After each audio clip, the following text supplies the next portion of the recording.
Assalamualaikum warahmatullahi wabarakatuh. Perkenalkan, nama saya Nofresa Widianingrum. Saya mahasiswi dari Kampus IKIP Siliwangi, Bandung. Nah, teman-teman, seperti yang kita ketahui saat ini, Indonesia sedang dihantui oleh virus COVID-19. COVID-19 mulai menyebar ke Indonesia pada tahun 2020, tepatnya pada bulan Maret. Nah, maka dari itu, segala kegiatan dibatasi, termasuk kegiatan pembelajaran yang dilakukan dari rumah atau daring. Nah, tidak terkecuali untuk mahasiswa ya teman-teman, mereka tetap melakukan KKN walaupun di desa mereka masing-masing. Nah, di video kali ini saya akan menampilkan kegiatan KKN saya pada minggu pertama atau pada siklus pertama yang berfokus kepada pendampingan pembelajaran kepada orang tua pada masa pandemi COVID-19. Nah, teman-teman, jangan lupa like, comment, and subscribe. Selamat menyaksikan.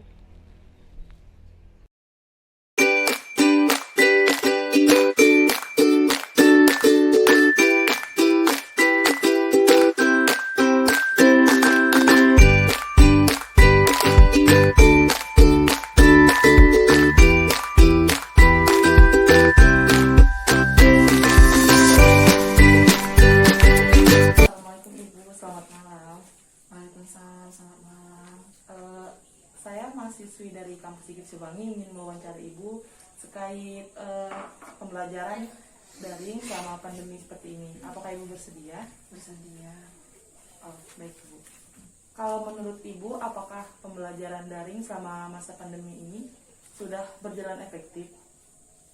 Belum, soalnya karena anak-anak ini lebih bagus tatap muka langsung ke sekolah seperti yang udah kita lalui dan kita lewati kan.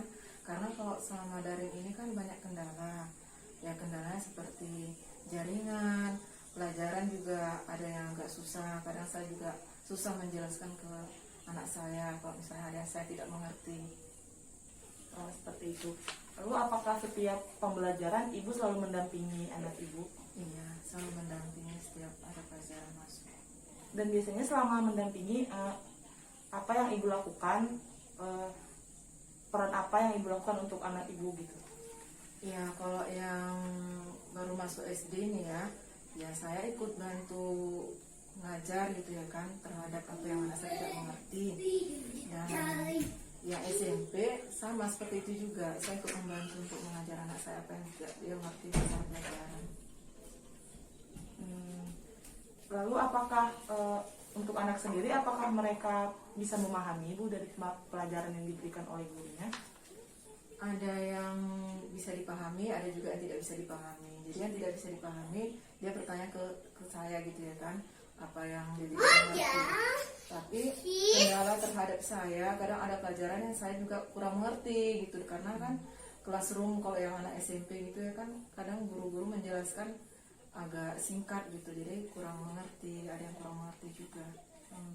Jadi kalau Ibu juga kurang paham, biasanya Ibu melakukan apa gitu, mencari jawaban dari Google misalnya, atau dari buku atau apa gitu?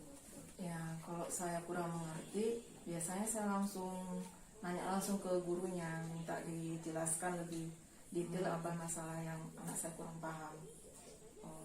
Mungkin segitu saja Ibu yang ingin saya tanyakan. Selebihnya mungkin saya bisa mencari referensi dari yang lain. Terima kasih Ibu, selamat malam.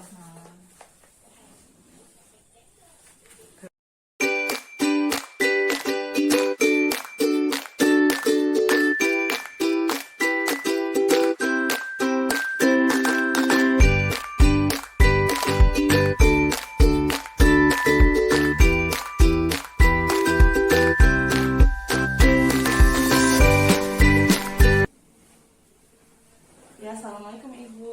Waalaikumsalam. Saya mahasiswa dari IKIP Siliwangi ingin bertanya terkait pembelajaran daring pada masa pandemi ini. Apakah Ibu bersedia? Bersedia. Kalau menurut Ibu, apakah pembelajaran daring seperti sekarang ini sudah berjalan dengan baik? Belum.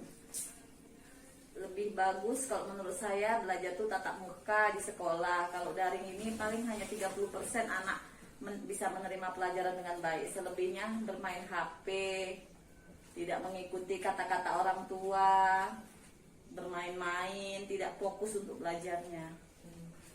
Jadi, apakah dalam setiap pembelajaran ibu selalu mendampingi anak dalam belajar? Iya, harus diawasi. Kalau nggak diawasi, tidak dikerjakannya.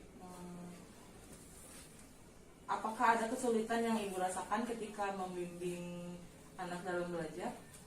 Kesulitannya masalah perilaku anak aja, disuruh tidak langsung dikerjain. Namanya sama orang tua. Kalau sama guru kebanyakan anak tuh kan lebih nurut. Seperti itu. Iya, jadi berharap segeralah tatap muka. Iya. Ketika mendampingi biasanya ibu melakukan peran apa gitu bu? Saat mendampingi anak dalam belajar, misalnya ibu membantu mengerjakan tugas-tugasnya atau seperti apa gitu? Ngasih contoh lah seperti layaknya guru di sekolah. Misalnya ada tugas matematika, kita kasih tahu cara penyelesaiannya. Jadi nanti dia kan tinggal ngikuti caranya. Baik, mungkin itu saja ibu. Terima kasih untuk waktunya ibu. Sama-sama.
Wah, lagi belajar apa nih?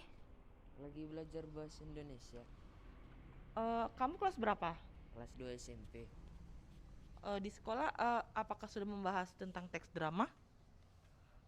Belum. Ingin tahu nggak apa itu drama? Mau.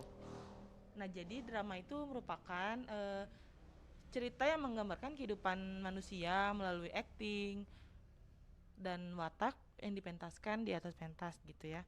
Nah, sebelumnya apakah kamu pernah nggak menonton drama? Pernah Misal di TV, di YouTube seperti itu. Kamu biasanya nonton di mana? nonton di Trans 7, nonton OVJ. Wah, itu bagus juga sih. Nah, kamu tahu nggak apa unsur-unsur dari drama? Nggak tahu. Nah, jadi di dalam unsur drama itu ada yang namanya tokoh, amanat, latar, yang seperti itu. Nah, jadi di dalam unsur drama ini, tokoh itu terbagi menjadi 3 ya. Yang pertama itu ada tokoh antagonis. Coba kamu tahu? Protagonis. Satu lagi?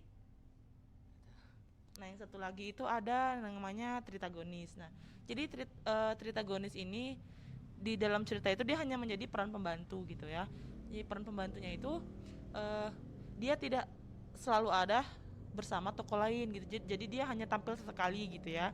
Kalau tokoh antagonis itu biasanya menjadi yang jahat ya, yang banyak dibenci di dalam cerita. Kalau protagonis kamu tahu? Nggak tahu. Protagonis itu adalah seseorang yang memerankan peran baik di dalam cerita seperti itu.